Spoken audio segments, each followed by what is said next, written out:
My name is Jessica Miller, and I still remember the exact moment my life changed forever.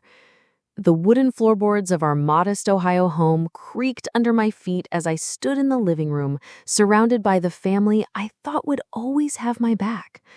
You're 22 years old, Jessica. 22! And what do you have to show for it?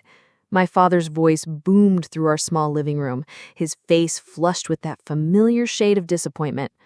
2 years of community college with nothing to show for it except debt and excuses about how the film industry is your calling? I clutched my screenplay in my hands, the pages wrinkled from the countless times I'd revised it, staying up until 3 a.m. while working double shifts at the diner. The screenplay I'd just been told was a waste of time by the people who were supposed to believe in me. Dad, I just need a little more time. The internship in Los Angeles could change everything. More time?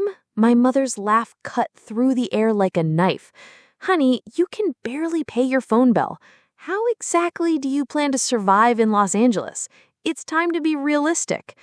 My younger brother Tyler smirked from the couch, not even bothering to look up from his phone. Yeah, Jess, Hollywood's just waiting for some random girl from Dayton to show up and save the movie industry. The kitchen timer went off, and Mom sighed, heading to check on dinner, as if we were just discussing the weather and not my entire future. The casual dismissal hurt more than the shouting. We've been patient, Jessica. Dad continued, his voice lowering to that tone he used when delivering his final verdict. Mom and I have discussed it, and we think it's time you moved out. We can't keep supporting these fantasies. The word fantasies hung in the air between us. 5 years of writing scripts, studying film theory, working every connection I could find at the local theater, all reduced to childish daydreaming. We're converting your room into a home office. Mom called from the kitchen. Frank needs the space for his accounting work. We need to think about retirement, and frankly, supporting you isn't in the budget anymore. I stood there, feeling the walls of the only home I'd ever known suddenly closing in on me. My sister Emma, always the peacemaker, finally spoke up from the dining room table. Maybe you could try for that manager position at the diner. Stability first, dreams second, right? Her smile was sympathetic, but her words were just another nail in the coffin of my aspirations. I got accepted to that internship, I said quietly, pulling the crumpled acceptance letter from my pocket. It's unpaid, but it's with Horizon Pictures. They produced 3 Academy Award winners last year. Dad scoffed. And how exactly do you plan to live in Los Angeles with no income? Magic? I've saved almost $4,000, I replied, my voice growing stronger. I've been researching roommate situations, budget meal plans. $4,000 in Los Angeles? Ma returned, wiping her hands on her apron. That'll last you, what, a month? Then what? You'll be calling us for money and we just don't have it to give anymore. The silence that followed was deafening. 22 years in this house, and suddenly I was a burden, an inconvenience to be removed like old furniture. I looked around at their faces. Dad's frustration, Mom's practiced indifference, Tyler's amusement, and Emma's pity. And something inside me finally snapped. Fine, I said, my voice surprisingly steady. I'll be out by tomorrow. Dad's eyebrows shot up. Tomorrow? And where exactly do you think you're going? Los Angeles, like I've been saying for the past 3 years. The laughter that erupted from my family felt like a physical blow. Oh, this should be good, Tyler chuckled. Hollywood or bust, huh? You won't last a week, Dad declared, shaking his head. Not even a week. You'll be back here begging for your room back before your first laundry day. I turned and walked upstairs without another word, my heart pounding in my chest. I pulled my old suitcase from under the bed and began throwing in everything I could fit. Clothes, my laptop, hard drives with all my scripts and film projects. Tears blurred my vision, but I refused to let them fall. An hour later, I dragged my suitcase down the stairs. My family was seated around the dinner table. eating as if nothing had happened. They looked up in surprise when I appeared with my luggage. "You're being dramatic, Jessica," Mom sighed. "Sit down and eat dinner. We can discuss this rationally." "There's nothing to discuss," I replied, pulling out my phone to call a taxi. "You've made yourselves clear. There's no room for me or my dreams in this house." Dad put down his fork. For a moment, I thought I saw concern flash across his face. "This is ridiculous. You have no plan, no job lined up. You're setting yourself up for failure." "Maybe," I admitted, "but I'd rather fail trying than succeed at giving up." Tyler snorted. $10 says she's back by next Sunday. 20 says it's Wednesday, and they both laughed. The taxi honked outside, and I grabbed my suitcase. At the door, I turned back one last time. "I won't be back," I said quietly. "Not next week, not ever. Remember this moment." Mom rolled her eyes. "Drama won't pay your rent in California, Jessica. And when you fail, and you will fail, don't expect us to bail you out. You're making your bed, and you'll have to lie in it." I stepped out into the cool Ohio evening, the door closing firmly behind me. As the taxi pulled away from the only home I'd ever known, I felt something unexpected. Beneath the hurt and anger, relief, and a fierce determination that would change everything. What I didn't know then was that this painful goodbye was actually the beginning of the most extraordinary chapter of my life, one that would eventually bring my family back to my doorstep, but under circumstances none of us could have imagined. I found a cramped studio apartment in Koreatown that I shared with 2 other aspiring filmmakers, a cinematographer from Texas and a screenwriter from Michigan. The place was barely 600 square feet, with a kitchenette that doubled as our workspace and a bathroom we scheduled in shifts. "Rent's due tomorrow," Alicia, the cinematographer, reminded me as I walked through the door after another 14-hour day. I was working as a production assistant on a low-budget horror film, which mostly meant fetching coffee and organizing call sheets for $100 a day, when they remembered to pay me. "I know," I sighed, dropping my bag on the futon that converted to my bed at night. "That's the 2nd time this month." Marco looked up from his laptop, where he was revising a script. I didn't need the reminder. My savings had evaporated faster than I had anticipated. Between the security deposit, transportation costs, and the industry standard practice of paying freelancers weeks after they'd completed work, my financial situation was dire. That night, I sat on the fire escape outside our window, staring at the distant Hollywood sign illuminated against the darkness. My phone displayed 6 missed calls from my mother. I hadn't spoken to any of my family since leaving Ohio, and their texts had evolved from mocking to concerned to angry. The latest message read, "Your father says the room is still available if you're ready to grow up and come home." I turned my phone off and pulled out my notebook. By the glow of my phone's flashlight, I wrote down every contact I'd made in the past month. Production coordinators, assistant directors, even craft service vendors. Anyone who might lead to more consistent work. The next morning, I called every name on that list.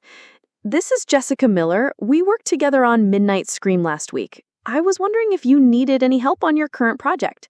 By sunset, I had secured 3 more PA gigs and a weekend job helping a commercial producer organize her development slate. It wasn't glamorous, but it was enough to make rent and keep my dream alive. 3 months later, I was sitting in a production meeting for a mid-budget indie film when the director's assistant quit on the spot after a heated argument. Without hesitation, I stood up. "I can start immediately," I said, meeting the director's skeptical gaze.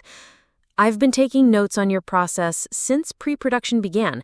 I know your coffee order, your scheduling preferences, and I've already read the script 17 times. The director, Sophia Chen, raised an eyebrow. "And you are?" "Jessica Miller. I've been working as a PA, but I've been studying, directing, and producing for years." She studied me for a long moment. "My office. 5 minutes." That 5-minute meeting turned into a 2-hour conversation about film theory, storytelling, and our shared love of 1970s cinema. By the end, I had a new job as her assistant, with actual health insurance and a salary that meant I could move into my own studio apartment. 6 months into working with Sophia, I handed her a script I'd been refining since Ohio. "What's this?" she asked, turning the title page. "Something I wrote," I said, trying to keep my voice steady. No pressure to read it, I just thought. "I'll read it tonight," she promised. The next morning, she walked into the office and placed my script on my desk. "It needs work," she said bluntly. "The third act falls apart, and your protagonist lacks clear motivation." My heart sank. "But," she continued, "there's something here, something real. Fix the third act, and I'll show it to some people I know at Horizon." That night, I didn't sleep. I rewrote the entire third act, fueled by coffee and the first real opportunity I'd had since arriving in Los Angeles. When I finally collapsed into bed at dawn, my phone buzzed with a text from my sister. "Dad's asking if you're ready to admit you made a mistake yet. Should I tell him you're still playing pretend in Hollywood?" I didn't respond. Instead, I printed the revised script and left it on Sophia's desk before she arrived.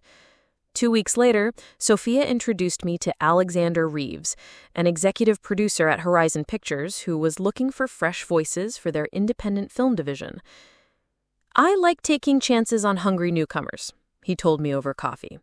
"They work harder and complain less." He read my script overnight and called me at 6 a.m. "We want to option this," he said, without preamble.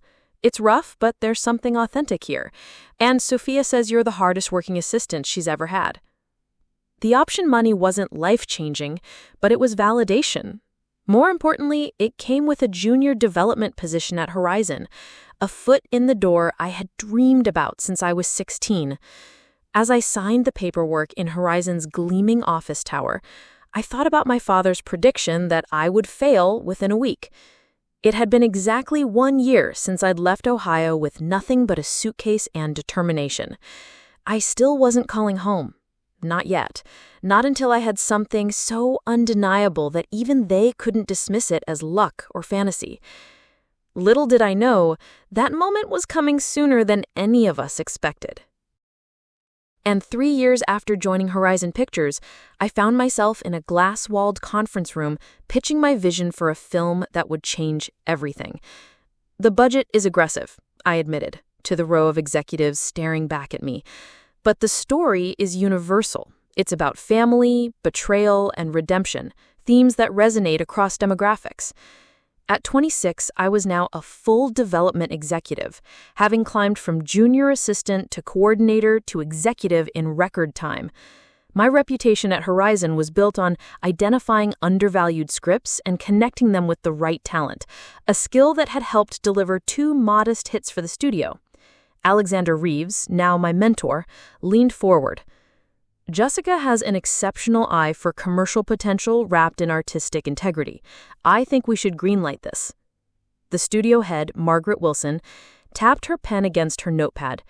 "It's risky. First-time director, unconventional structure, and you're asking for $40 million. I believe in this project enough to stake my reputation on it, and I'm willing to take a smaller fee in exchange for points on the back end." The room fell silent. Junior executives typically didn't negotiate for profit participation. Margaret's eyes narrowed. "You're that confident?" "I am." After the meeting, Alexander pulled me aside in the hallway. "Bold move in there. Margaret respects confidence, but she destroys arrogance. You're walking a fine line." "I know the difference." 3 days later, the project was approved with me as executive producer. The industry trades picked up the story, noting my rapid rise and the unusual level of responsibility for someone my age. I saved the articles, but didn't share them with anyone from Ohio. Production moved quickly. I was on set every day, working closely with our director, solving problems before they reached crisis level, and protecting the creative vision while keeping the budget under control. The 18-hour days were exhausting, but I thrived on the challenge. 6 months into post-production, Alexander invited me to dinner at Spago, a restaurant I couldn't have afforded on my own. "The first cut is testing through the roof," he said, pouring champagne. "Margaret thinks we might have awards potential." I nearly choked on my drink. Awards? We were aiming for commercial success. "Sometimes you get both," he smiled. "The studio is planning a major push. Your name is going to be everywhere, Jessica." That night, I sat on the balcony of my West Hollywood apartment, staring at my phone.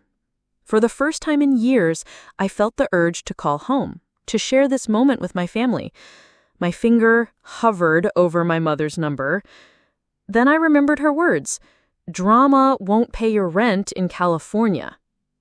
I put my phone away.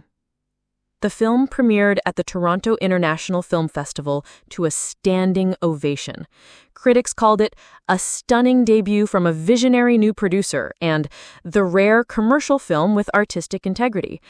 Studios began calling my agent with offers. Directors I admired since I'd childhood wanted to meet. 2 months later, the Academy Award nominations were announced. Our film received 8 nominations, including Best Picture. The morning of the announcement, my phone exploded with congratulatory messages, and one from a number I hadn't seen in years, my father's. "Is this real? Your name is all over the news." I didn't respond. The night of the Oscars arrived in a blur of designer gowns, red carpet interviews, and surreal moments. When our film won Best Picture, I found myself on stage with the director and cast, looking out at a sea of the industry's most powerful people, all standing and applauding. The after-parties were a whirlwind of congratulations and new connections. Around 2 a.m., I checked my phone and found 47 missed calls from my mother, father, siblings, and even extended family members who had never shown interest in my career before. The text messages ranged from congratulatory to apologetic. "We always knew you could do it." They hadn't. "So proud of our daughter." They weren't. "Can you get us tickets to your next premiere?" They wouldn't be invited. I turned off my phone and rejoined the celebration.